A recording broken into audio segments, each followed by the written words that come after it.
இன்றைய தினத்தினுடைய ஆன்மீக தகவலாக, இது ஆன்மீக தகவல் அப்படின்னு சொல்றதை விட ஜோதிட தகவல் அப்படின்னு தான் சொல்லணும்.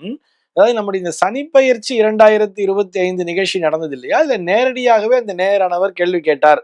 அந்த நேயரினுடைய கேள்வி என்னன்னு சொல்லி பார்த்தோம்னா, இரவு நேரத்தில் ஜாதகம் பார்க்கலாமா அப்படிங்கிறது அவருடைய கேள்வியாக இருந்தது. அவருக்கு அந்த நேரத்திலே விடையை ஒரே வரியிலே பார்க்கலாம் அப்படின்னு சொல்லிட்டோம். ஆனால் அதற்கான விளக்கம் என்பது அவருக்கு அங்கே நேரமின்மை காரணமாக கொடுக்க முடியல. அதனை இந்த நேரத்திலே நாம் பயன்படுத்திக் கொள்ளலாம், அதற்கான விளக்கத்தினை பார்க்கலாம் அப்படிங்கிறதுக்காகத்தான் இந்த நேரத்திலே இந்த கேள்வியை எடுத்துட்டு இருக்கோம். அதாவது சூரிய அஸ்தமனத்திற்கு பிறகு ஜாதகம் பார்க்கலாமா என்பதுதான் அவருடைய பிரதானமான சந்தேகம். அவருக்கு மட்டுமல்ல, நம்மில் பலருக்கும் இந்த சந்தேகம் இருந்து கொண்டிருக்கும். ஏற்கனவே நம்ம ஒரு 2-3 ஆண்டுகளுக்கு முன்னே நம்ம சுபதினம் நிகழ்ச்சியில இதற்கான விடையை பார்த்திருக்கிறோம். இருந்தாலும் மீண்டும் ஒரு முறை உங்கள் அனைவருக்காகவும் அந்த நேயருக்காகவும் அதற்கான விளக்கத்தினை பார்த்து விடலாம். இரவு நேரத்திலே, அதாவது சூரிய அஸ்தமனத்திற்கு பிறகு ஜாதகம் பார்க்கலாமான்னு சொல்லி கேட்டா நிச்சயமாக பார்க்கலாம். அவருக்கு ஏன் இந்த சந்தேகம் வந்திருக்கு அப்படின்னு சொல்லி பார்த்தோம்னா, நம்ம வேதாங்க ஜோதிடத்திலும் சரி, உபனிஷத்து கூட நமக்கு எப்படி சொல்லும் சொல்லி பார்த்தோம்னா, அக்னி பூர்வ ரூபம் ஆதித்ய உத்தர ரூபம் இத்யதி ஜோதிஷம் அப்படின்னு தான் சொல்லியிருப்பா. அதாவது சூரியனினுடைய அந்த ஒளியிலிருந்துதான், சூரியனினுடைய அந்த ஒளியினை மற்ற கிரகங்கள் வாங்கிக் கொள்கின்றன.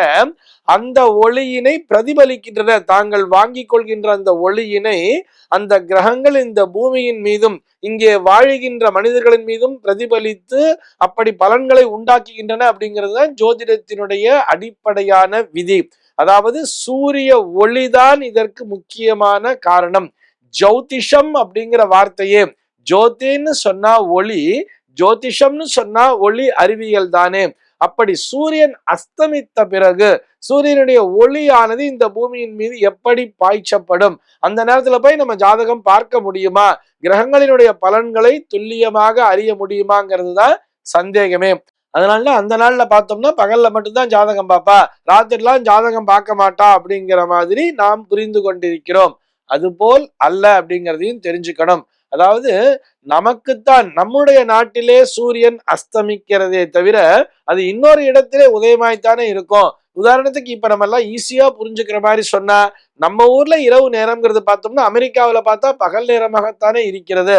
ஆக சூரியன் என்றுமே ஒரே இடத்திலே சுழன்று கொண்டு ஒளி வீசிக்கொண்டுதான் இருக்கிறார். நம்முடைய கண்களுக்கு, அதாவது இந்த பூமியினுடைய சுழற்சி காரணமாக, பூமி தன்னைத்தானே சுற்றி கொள்கின்ற அந்த ஒரு நிகழ்வின் காரணமாகத்தான் நமக்கு இரவு பகல்ங்கிறதெல்லாம் சம்பவிக்கிறதே தவிர சூரியன் என்றுமே அஸ்தமிப்பதில்லை.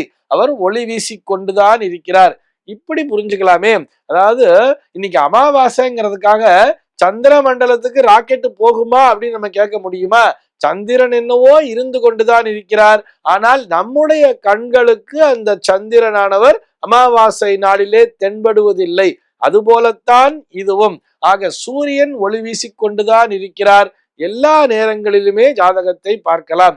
ஏன் அந்த நாள் எல்லாம் பார்க்கலன்னு சொன்னா, ஜோதிடர் உட்கார்ந்து கணக்கிட்டு கொண்டிருக்கும் பொழுது, அதாவது ஜோதிடம் என்பதே கணக்கின் அடிப்படையில் தான் நமக்கு தெரியும். கொஞ்சம் வெளிச்சம் கம்மியா இருந்தா, சூரிய வெளிச்சம்ங்கிறது இருந்து பகல் பொழுதுல நல்ல பளிச்சுன்னு வெளிச்சம் இருந்தது. அதுக்கப்புறம் சூரிய அஸ்தமிச்ச பிறகு நம்ம என்ன பண்ணுவோம், ஒரு விளக்கு தானே ஏற்றி வச்சிருந்தா, ஒரு லாந்தர் விளக்கு ஏற்றி வச்சிருப்பா, இல்லைன்னா நம்ம வீட்டுல நம்ம இந்த நல்லெண்ணெய் விளக்கெல்லாம் கூட ஏற்றி வச்சிருந்தா அந்த விளக்கொளியிலே துல்லியமாக கணக்கிட இயலாது அப்படிங்கிற ஒரு விஷயத்துக்காகத்தான் அந்த நாள்ல சூரிய அஸ்தமிச்ச பிறகு பார்க்கல. ஆனா இன்னைக்கு பார்த்தோம்னா நமக்கு பகல் பொழுதை விடவே அதிகமாக ஒளி பாய்ச்சக்கூடிய நிறைய மின்சார விளக்குகள்லாம் வந்துருச்சு. எல்லா விஷயமும் வந்துருச்சு தானே. அதனால நம்மளால துல்லியமா கணக்கிட முடியும். இது போக துல்லியமா கணக்கிடுவதற்கு கால்குலேட்டரும் வந்தாச்சு, கம்ப்யூட்டரும் வந்தாச்சு. இதெல்லாம் வச்சுட்டு நம்ம date of birth, time of birth, place of birth மட்டும் வச்சு நம்ம ஜாதகத்தையே ரொம்ப துல்லியமா கணக்கு போட்டுருவோம் தானே. கணக்கு போடுறதுக்கு பேப்பர் பென்சில்லாம் தேவைப்படுறதே இல்லை தானே. அதனாலே சர்வ நிச்சயமாக மாலை பொழுதிலே பார்க்கலாம். இது போக இப்ப நம்ம ஜாதகம் பார்த்துட்டு இருக்கும் பொழுதே திடீர்னு கரண்ட் போயிடுச்சு அப்படின்னு சொன்னா, விளக்கு அணைஞ்சிருச்சுன்னு சொன்னா அது ஒரு அபசகுணமா நினைப்போம் தானே. ஆனா இன்னைக்கு என்ன ஆயிடுச்சு, இன்வெர்டர் அப்படிங்கிற விஷயம் வந்துருச்சு, பேட்டரிங்கிற விஷயங்கள்லாம் வந்துருச்சு. இது போன்ற விஷயங்கள்லாம் நமக்கு இருக்கும் பொழுது விளக்கு ஒளி என்பது எப்பொழுதுமே இருந்து கொண்டே இருப்பதால் சர்வ நிச்சயமாக இரவு பொழுதிலும் ஜாதகம் பார்க்கலாம். அதிலே எந்த விதமான சந்தேகமும் வேண்டாம். அதனால் பலன்கள் கண்டிப்பாக மாறாது என்பதையும் நினைவிலே கொள்ள வேண்டும். இந்த தகவலோடு இன்றைய தினம் நான் உங்களிடமிருந்து விடைபெற்றுக் கொள்கிறேன். மீண்டும் உங்கள் அனைவரையும் நாளைய தினம் ஒரு சுவாரஸ்யமான தகவலோடு சந்திக்கிறேன். எம்பெருமானினுடைய திருவருளினாலே இந்த நாள் உங்கள் அனைவருக்கும் சுப தினமாக அமைவதற்கு வாழ்த்துக்கள்.